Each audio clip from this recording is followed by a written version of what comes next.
What is up, Knicks fans? Welcome back to another episode of Fireside Knicks with your hosts Dylan and Davin. And today we're going to preview a pretty big game coming up for the New York Knicks tomorrow night against the Minnesota Timberwolves. Yes, it is the first regular season matchup between the two teams since the big trade in the offseason that got us Karl-Anthony Towns and that sent Julius Randle and Donte DiVincenzo the other way to Minnesota. Of course, they had a preseason matchup where, there were some kind of little instances with DiVincenzo in the Knicks bench, which of course we'll get into a little bit later on in this episode, but we do want to preview Cat's reunion to Minnesota because that's going to be, definitely something significant. So without further ado, Davin, first off, tell me how you're doing, and secondly, what do you expect coming into this game tomorrow night against Minnesota?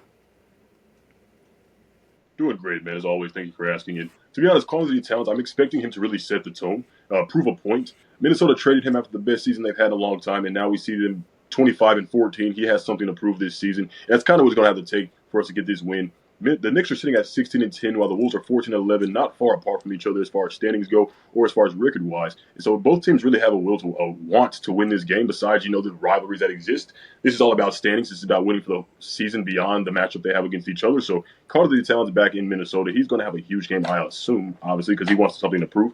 At the same time, the team as a whole just focusing on defense, lacking the depth they have. You have to kind of set the tone from early and often. Mikal Bridges has been playing prolific lately, so hopefully he kind of continues that trend, and I believe he will. But again, as I said, the Minnesota defense is top 4 defensive rating in the league right now, top 3 net rating in the league. So things of that nature can definitely play their part. You guys got to just be prepared for what's going to happen.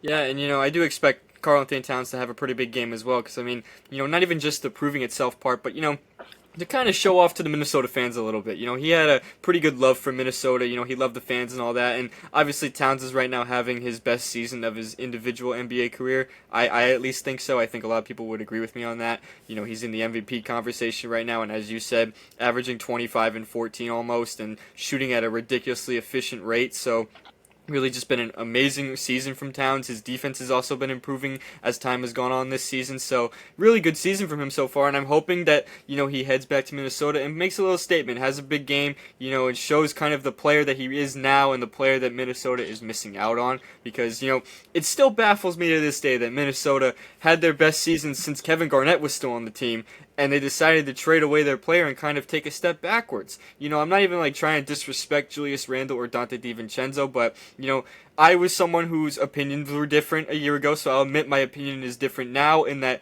Karl-Anthony Towns is clearly significantly better than Julius Randle as a player individually, and he is clearly a much better fit on the Knicks than Julius Randle was when Jalen Brunson was around. As much as I love Julius Randle and as much as, I was a big fan of him and really was defending him to the core, it's clear now that Towns is a much better fit for this offense. It's not like Randle was a good defender by any stretch of imagination, so you're not losing any defense whatsoever by moving on from Randle and shifting over to Towns. The offense is just like no other. This is a 7-footer in Towns who shoots the 3-ball at a career 40% rate. He's shooting over 40% this year. He's also shown off his physicality in the paint, which is something that a lot of people were kind of questioning, whether or not he actually is kind of strong in the paint and whether or not he can really be, kind of a force inside. He's shown that to me dozens of times this year that he is not afraid to get down low and get physical with guys. There's been some games this year where he's barely taken any threes. If I'm not mistaken, in the game against Orlando on Sunday, I think he only made 1 3.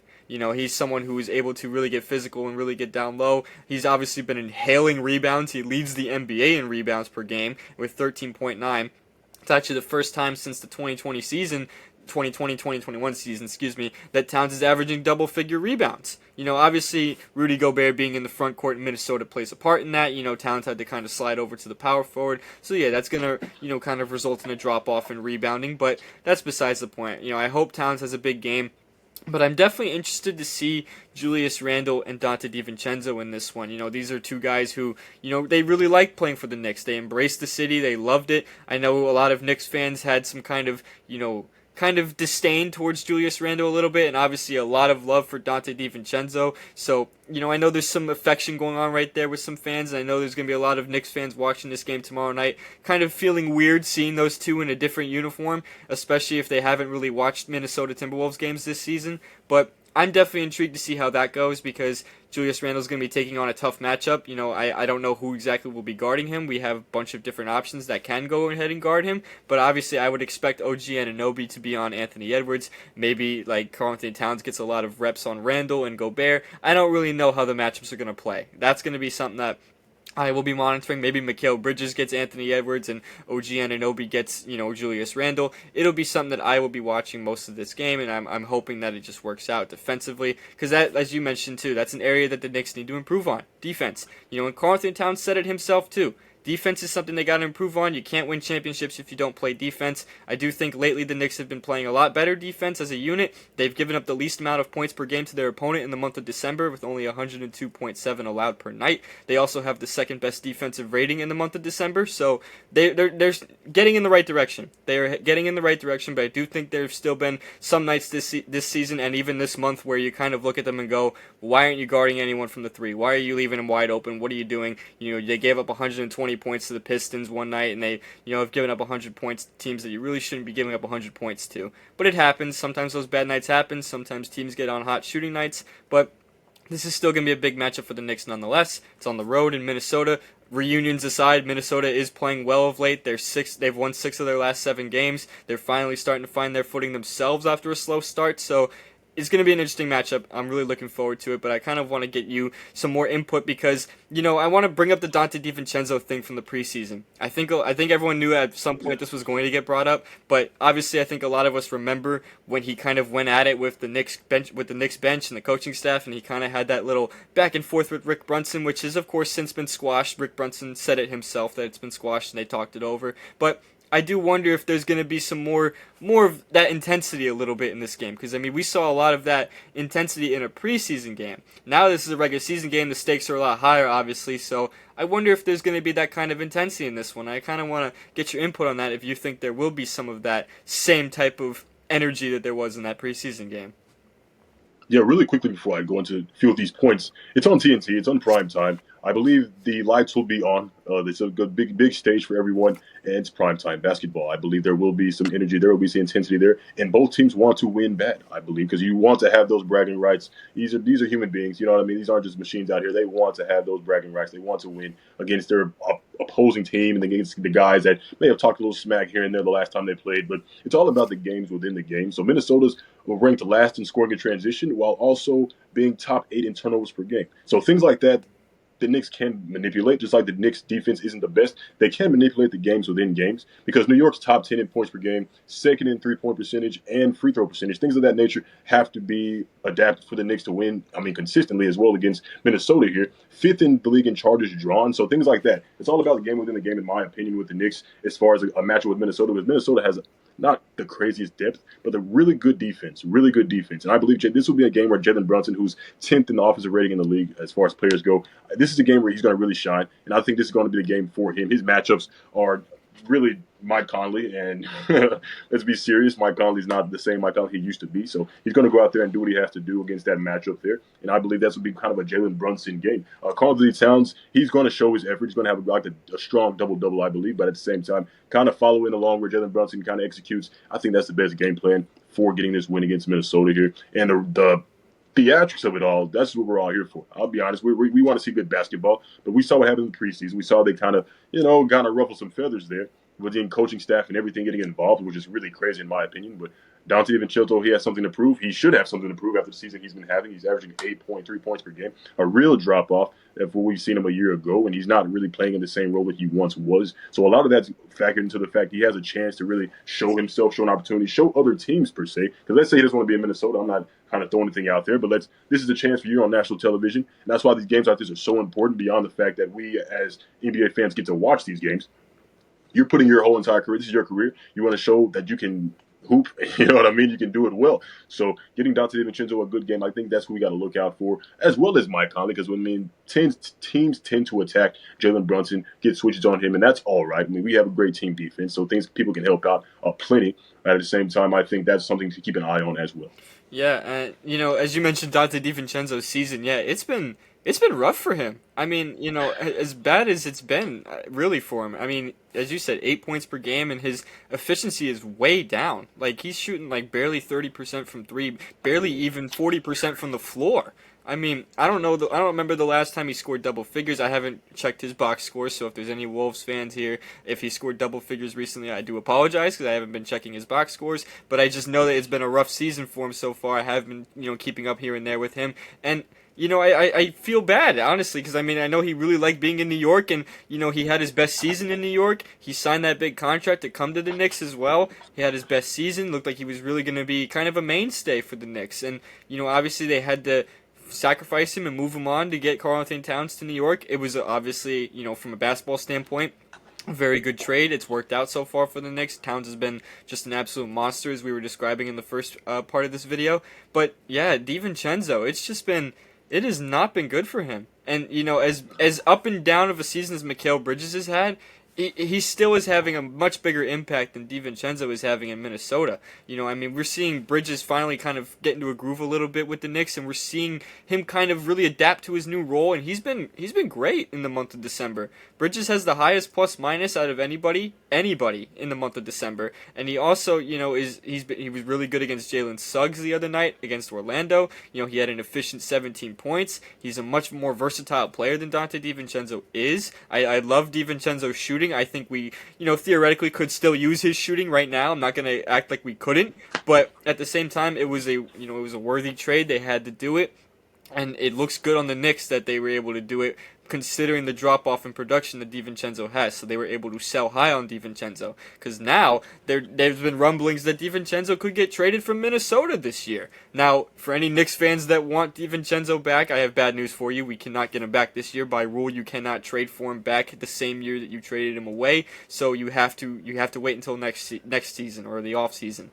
So for any Knicks fans that want DiVincenzo back this year, you're gonna have to wait. I hate to break that to you, but that's just the way the rules are. But, with DiVincenzo aside, I do want to touch on Randall as well.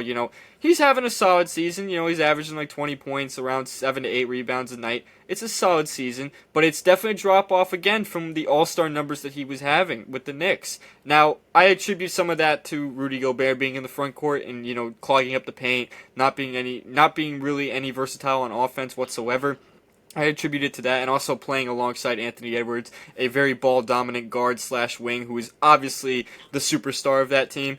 I attribute some of those drop-off in numbers to those two factors. I'm not necessarily blaming Julius Randle for that, because when Julius Randle was on the Knicks, he obviously had, he had the keys a little bit. He kind of had more freedom to kind of take over the offense. Obviously, it was kind of wonky when Jalen Brunson was here, because they were kind of fighting for shots at times. It looked like they were kind of looking to see which one of those two was going to go off, which is good to always have two guys that are willing to create their own shots, but I think when you have a point guard like Jalen Brunson, a guy who, yes, he's taken a playmaking leap this year, but a guy whose main strengths are not involved in playmaking, they're involved in shot creating, especially inside the arc, because usually most guards are very efficient outside the arc, and Jalen Brunson is very efficient outside the arc, 40% three-point shooter, but I think everyone here will agree that his best stuff comes from, the post, the mid-range, all that stuff. That's where his best work comes from.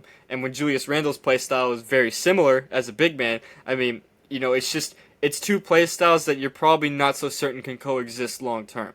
I had always questioned that, even the amount of times I did defend Randle and the amount of times I did say that Brunson and Randle were a fantastic duo, I did have those concerns about it. It's two guys that aren't exactly, Randall's got good playmaking himself for his position. He's one of the best playmaking power forwards really in the NBA. So, I credit him for that.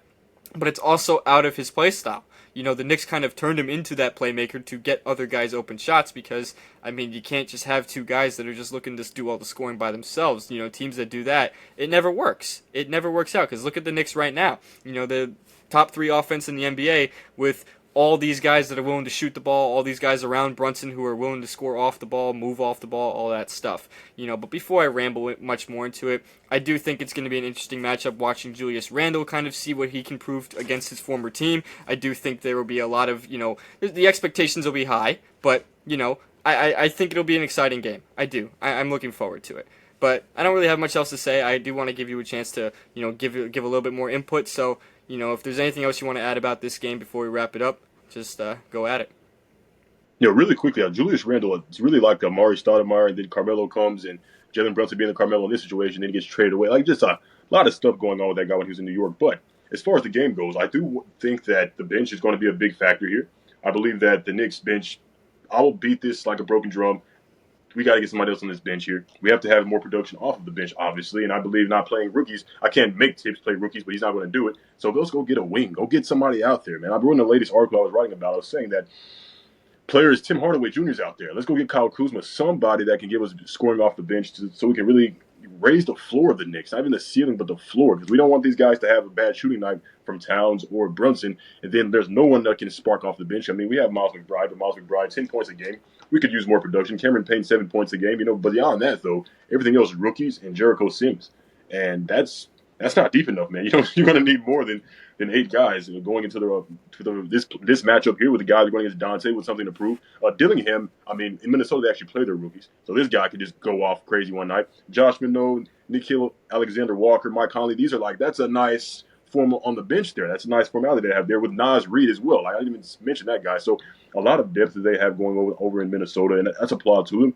At the same time, we're going to be really top-heavy tomorrow night against Minnesota with Jalen Brunson and Cat. We're going to have big performances from these guys, and that's all we can anticipate, to be honest. But we don't have anything else after that 8. We are cooked. So I need the Knicks to make a move, do something they can do. If they want to ship the rookies away, I don't know what it may be, but let's get some names over here on the bench, man. Let's get more than 10 points a game off the bench. That's all I got to say about that. Yeah, bench depth will be definitely a key part of the game because, as you said, Minnesota does actually give their rookies some minutes, and, the Knicks famously don't give their rookies some minutes. Tyler Kolek has only played very sparingly this season. Pacome Dadier has not appeared in a game in well over 2 weeks at this point. Ariel Hukporty's only been on and off at times coming into games and stuff, and yeah, they don't give their rookies a chance, which, I mean, I get it. We're a finals contending team. You don't want to always rely on the rookies, but it is like we're early on in the season. It can't hurt to give Kolek some extra minutes, especially when McBride or Payne was injured early on in the season. Same thing with Hukporty and Dadier when Achua was out. Now that you have the reinforcements, I can kind of get it a little bit. You want to stick to your 9-man rotation or whatever, but right now we're still kind of running an 8-man rotation, so, maybe you could throw in a rookie here and there, but I mean, against Minnesota, I doubt that any of those rookies are going to get any sort of playing time whatsoever. It's going to be a strict 8-man rotation. He's going to play this like a playoff game, and as he should. As Tom Thibodeau should. You want to get a big win against Minnesota, a very good team on the road. Because it seems like the Knicks have been, there's kind of this narrative around the Knicks this season that they haven't been able to beat good teams, which, is true, but also not true, because they have beaten the Suns and they have beaten the Nuggets, but yes, at the same time, these teams weren't fully healthy, so I understand the arguments made for both sides of that one, but, overall, I'm definitely really excited for this Minnesota game. I think it's going to be a very good game for television. I think it'll be good to get the NBA back on its feet after the NBA Cup is over and stuff like that, so now we're back to regularly scheduled programming. I'm really looking forward to it. I don't have much else to say, though, about this game. I do think this is a good place to wrap the episode up. Let us know what you guys got to think about this game coming up in the comment section below. I do think it's a pretty good game because, they got this game, and then to close out the year, they have a pretty light schedule because then they have the Pelicans, the Raptors, the Spurs, the Magic who are depleted as well, and the Pelicans at some point too, and then the Wizards twice to close out the year. They very well can go 6-1 or even 7-0 to close out the month. Obviously, I'm not going to sit here and act like they're going to do that. It's very tough to do that, so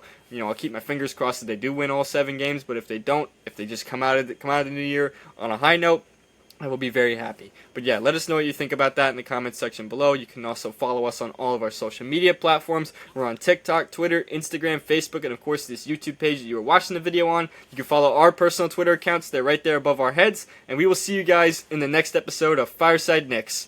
Peace out.